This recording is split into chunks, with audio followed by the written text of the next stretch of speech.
disons, une espèce de tremblement de terre historique qui bouleverse les sociétés indigènes. Ça, c'est quelque chose de fondamental. Mais il y a un deuxième tremblement de terre historique qui va bouleverser aussi ces sociétés, etc. C'est la montée des nationalismes politiques. C'est-à-dire que les nationalismes, c'est-à-dire au sens où, que ce soit dans la communauté juive ou dans la communauté musulmane, il y a la volonté de récupérer des souverainetés politiques. C'est-à-dire de récupérer, de se réapproprier des histoires qui n'appartiennent pas forcément à l'autre, c'est-à-dire le colonisateur, ou l'européen, ou l'étranger, enfin qu'importe.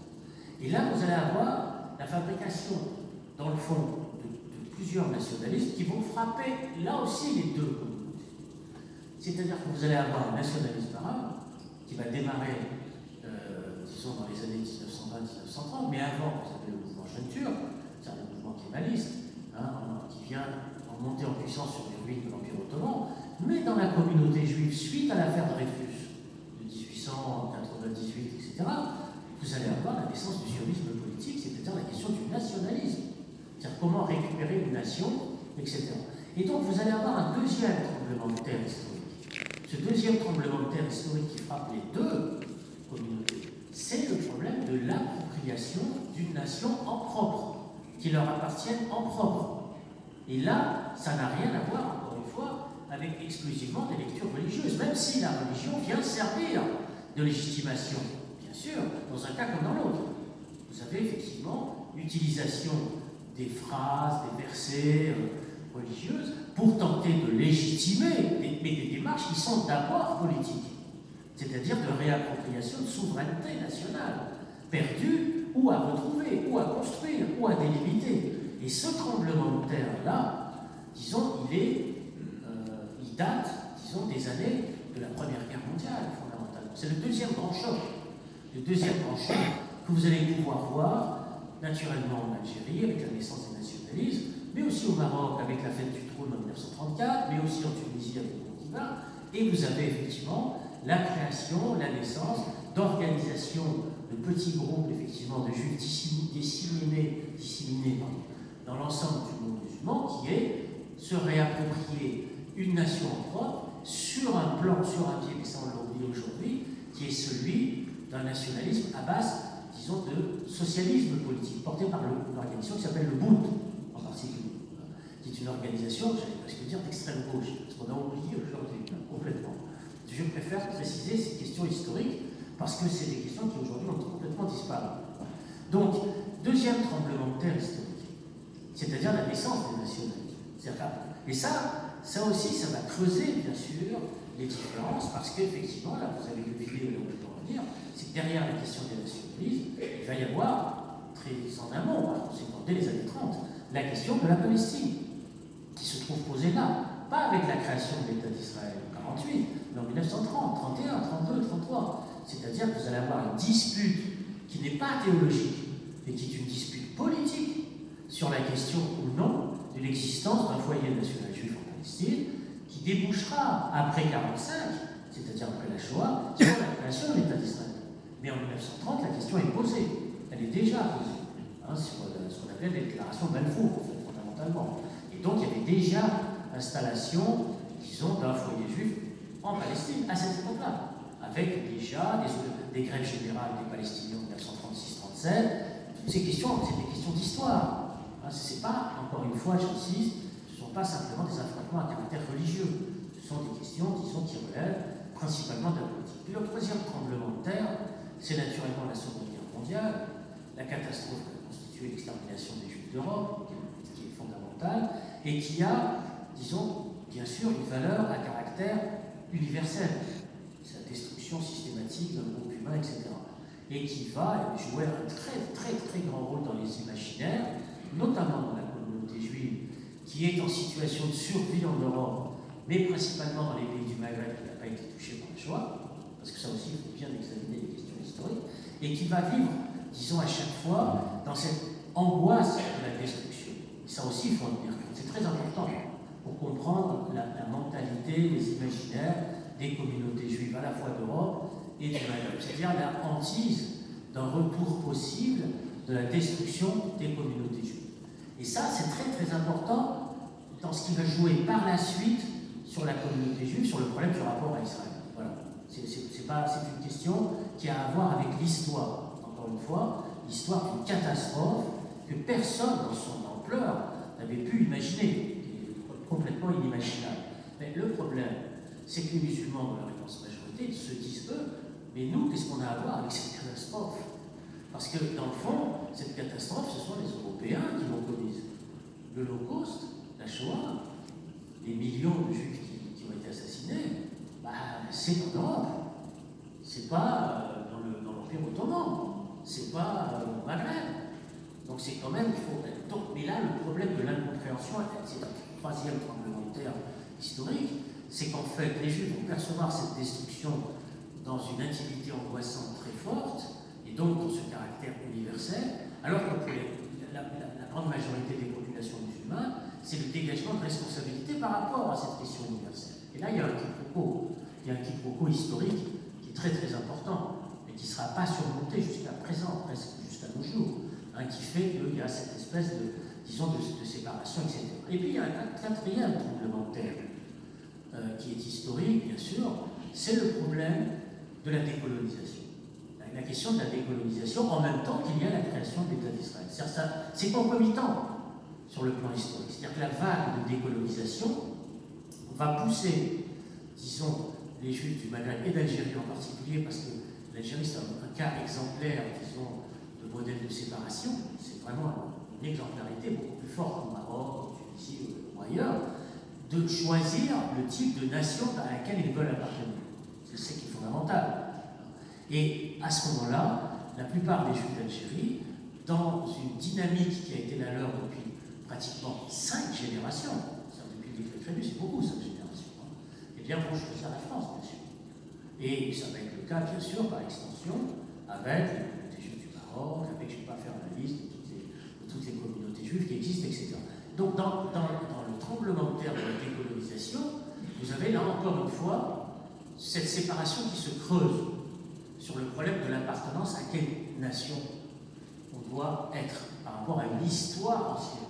Et tous les appels possibles des nationalistes maghrébins en direction des communautés juives, il y en a toute une série d'appels, dans le fond sont sans écho, parce que le processus de l'assimilation politique tourne à plein régime depuis 5 générations. Donc ce sont des appels qui tournent dans le vide quelque part. C'est ça qu'il faut comprendre aussi.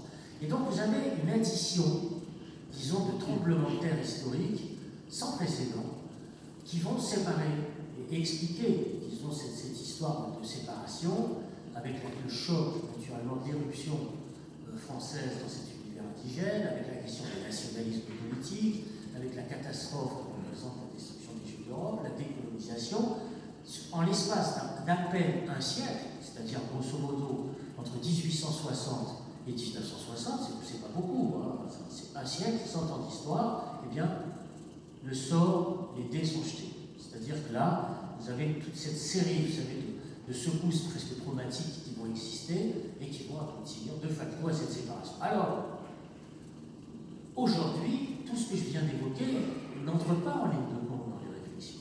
C'est-à-dire que quand on réfléchit, dans le fond, on se dit c'est une interprétation exclusivement religieuse depuis l'origine. Dans le fond, ils se disputaient depuis toujours. Et dans le fond, il est logique, il est normal qu'on arrive aujourd'hui à des processus de séparation.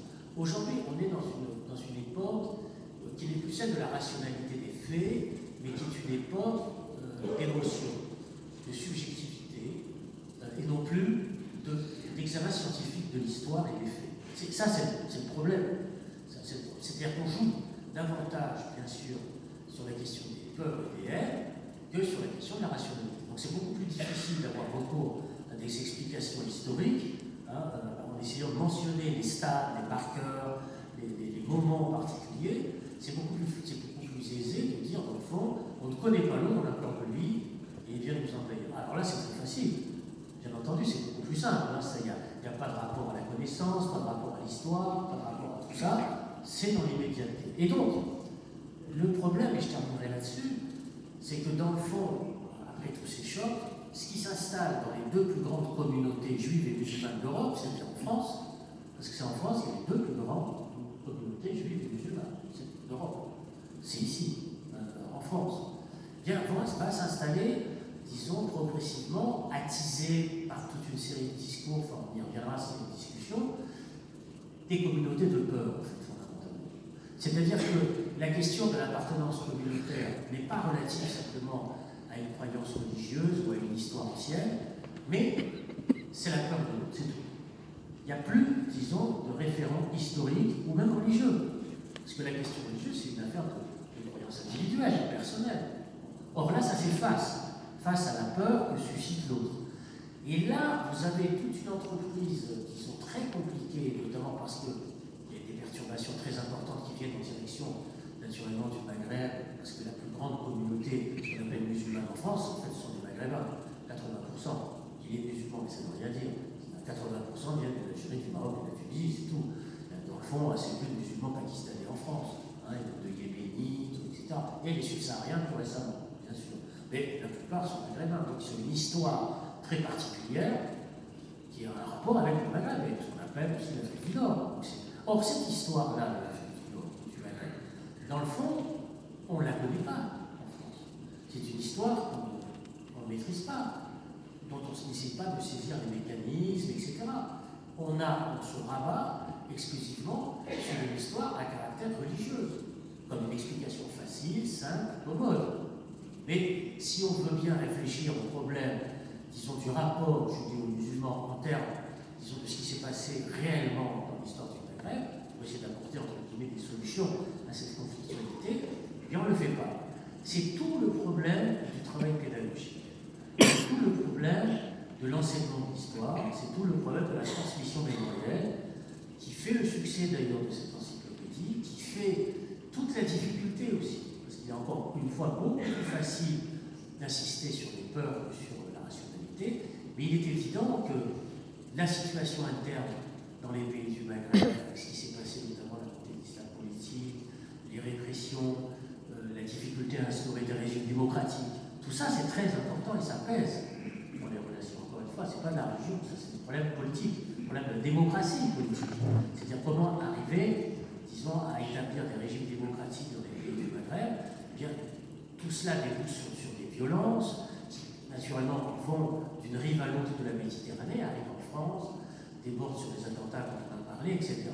Mais c'est parce qu'il y a ce va-et-vient d'histoire entre la France et le Maghreb, qui est une histoire ancienne, qui date déjà d'un siècle et demi.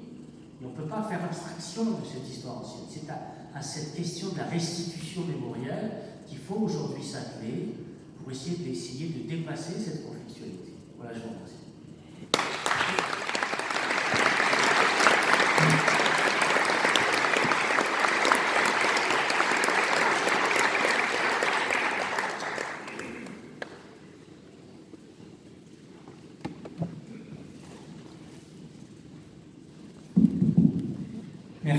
Merci infiniment, Benjamin Stora.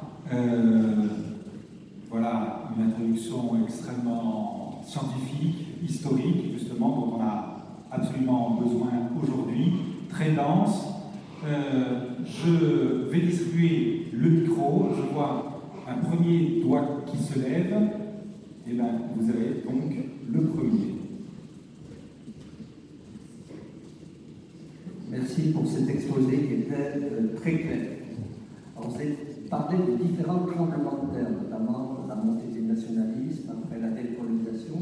Et je dirais, au milieu de ces tremblements de terre, vous voyez une question qui me semble pourtant essentielle, c'est la création d'Israël.